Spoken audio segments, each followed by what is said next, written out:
I was very clear about what I set out to achieve.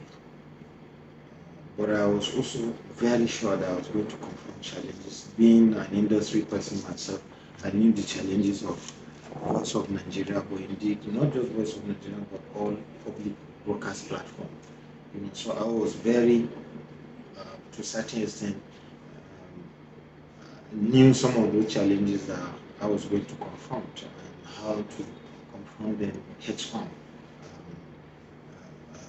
I think the first major challenge was even the place of Voice of Nigeria within just public broadcast institution, but even among media organizations in Nigeria and the continent of Africa around the world. Where was the place of Voice of Nigeria at inception independent? Where was it in the 1990s? Where was it in the 1980s? Where was it at the emergence of Fourth Republic democracy? Where should it have been? Where are its peers? Voice of America, BBC, and other similar international broadcast institutions. So I was very clear about what I needed to do different. And I discovered that Voice of Nigeria as a public broadcast institution even have perception challenge.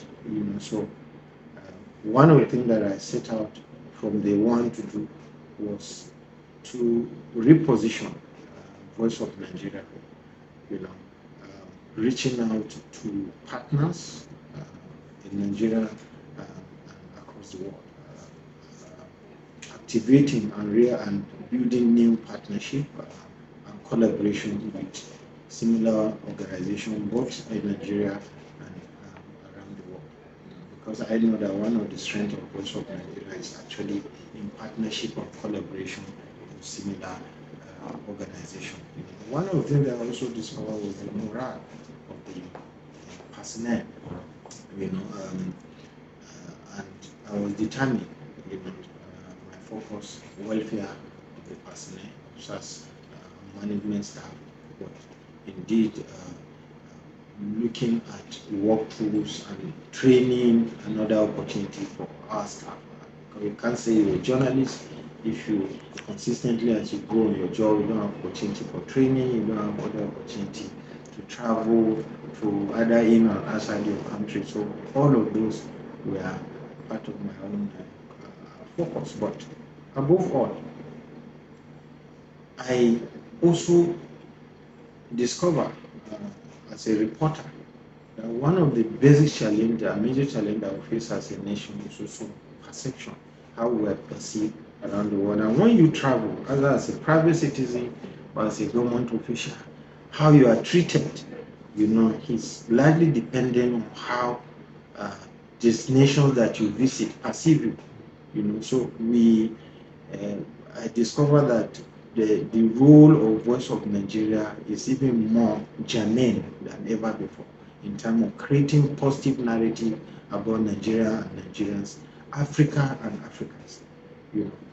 Because uh, there's no country on earth that you go to that identify Nigerians that are doing well.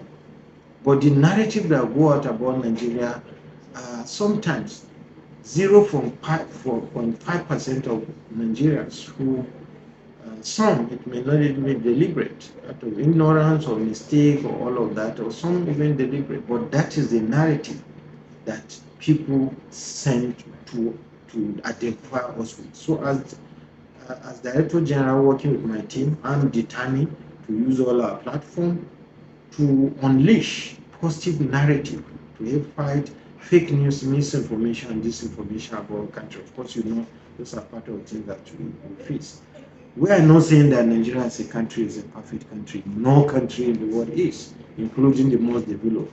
There are good Nigerians. There are also some Nigerians that are not very good. But there are economies of the world that cannot survive without human resource of Nigeria. You go to the United States, how many Nigerians are there? The richest diaspora is in Nigeria. You go to UK, you go to Canada, all over the world. You go to Saudi Arabia, you go to Germany, all over the world. No continent you won't find Nigerian all profession, footballers, entertainers, and all of that.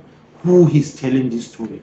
We need to be very deliberate, intentional, to create believable and truthful narrative about our country, and I want Voice of Nigeria to lead in that, in doing that. And what I have done in the last 6 months is to be reaching out, agencies, embassies, all over where we have existing partners. As you well know, we broadcast in 8 languages, 4 local and 4 international. English, naturally because it's an international language, Arabic, French, and Swahili.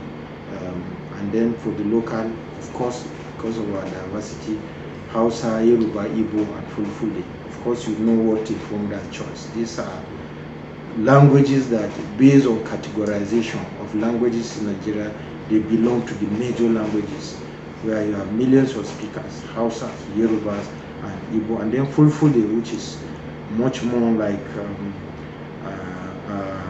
an African language, if you like. So I am determined, working with my team, to help in changing narrative. For instance, the administration of President Bola Ahmed Tinubu are taking many courageous but positive steps to reposition an economy. Let the world know. We must be very deliberate about telling those stories and the good thing that is happening. If Dangote refinery, a refinery, even though it's private, by a Nigerian billionaire, who is telling that story, we need to tell the story. If Nigerian airline, Air Peace, is trying to break the monopoly of international airline, who will tell those stories? If Dangote is investing in Zambia or in other part of the world or in other part of Africa, who is telling that story? Who will tell those stories? If Nigerians are making sacrifice, the armed forces in all over to peacekeeping operation in Gambia, in Guinea, and other part of Africa around the world, who will tell the world? So we must be very deliberate.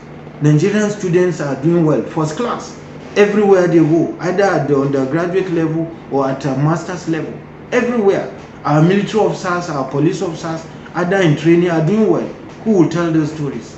Voice of Nigeria, under my leadership, working with my team, want to take the lead in telling Nigerian and African story.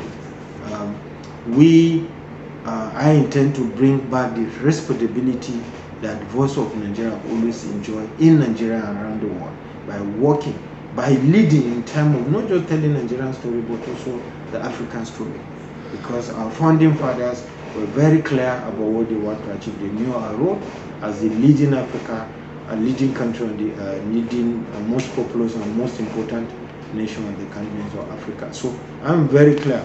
And going forward, where I want to put VON is to continue to expand the horizon. For instance, looking at the global trend, I intend, working with my team, to also start broadcasting Mandarin, and also Bahasa Indonesia and Portuguese, if you like, because of our influence within the Gulf of Guinea, and many countries in Africa also use Portuguese as a language.